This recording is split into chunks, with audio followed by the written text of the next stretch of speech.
Bonjour, bienvenue dans ma maison auvergnoise. Je vais vous demander de me suivre dans le salon. Alors, donc, je vais retracer un petit peu mon parcours à partir de mes premiers moments avec mon violon. Alors, on a retrouvé quelques photos familiales, un petit peu anecdotiques. Alors ça, c'était certainement mon premier concert avec mon bandeau autour du cou pour pas laisser tomber mon violon, à 3 ans. Et puis, voilà, une autre photo de famille. Puis ensuite, études à Strasbourg, avant de partir en Allemagne à 12 ans, dans une fondation pour jeunes violonistes, la fondation du professeur Marchner. Donc j'ai vraiment eu 3 maîtres dans mon parcours musical. Donc le premier, c'était Wolfgang Marchner, grand violoniste allemand. Le deuxième, c'était un professeur russe, Zakhar Bron, avec lequel j'ai étudié à Lübeck et Cologne, et qui m'a enseigné l'amplitude du son, voilà, sa conception du son à la russe, et puis le travail aussi. Et le dernier, l'épanouissement dans la musique avec Jean-Jacques Kantorov, avec lequel j'ai étudié à Rotterdam. C'était mes dernières années d'études, avant mon retour programmé à Paris, où là j'ai vraiment commencé à être dans le milieu musical français.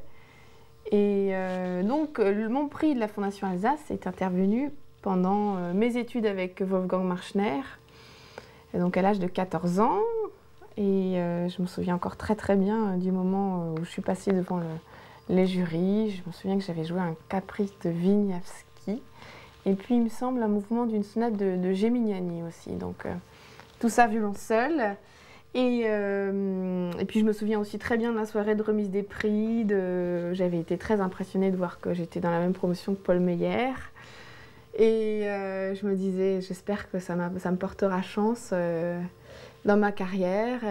Et donc voilà, en fait, la Fondation Alsace pour moi a été assez déterminante dans mon jeune âge, parce que dans la foulée quand même, j'ai enregistré mon premier disque, qui était un disque promotionnel grâce au Crédit Lyonnais, qui était mon sponsor de la Fondation Alsace à ce moment-là.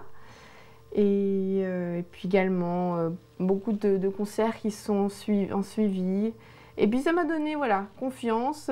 J'ai senti que j'étais soutenue, et puis ça a été une grande aide pour travailler, pour le travail solitaire d'un jeune violoniste. C'était important d'avoir un coup de pouce de ce style, et donc je m'en souviens toujours, et je suis toujours très reconnaissante à la Fondation Alsace maintenant de ce prix.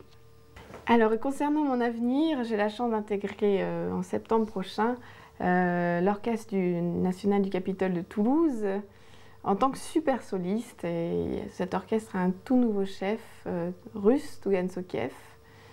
Et ce sera une expérience extrêmement enrichissante pour moi, nouvelle et pleine d'enseignements. Je me réjouis énormément de ce nouvel horizon dans ma vie, dans mon parcours musical. Alors je vous présente mon petit bébé, qui est un extraordinaire Stradivarius de 1682 et qui m'est prêté maintenant depuis bientôt 4 ans par de généreux mécènes parisiens. Et cet instrument me suit depuis 4 ans, ce que j'ai déjà dit. Et je vais vous jouer de Tzigane de Ravel.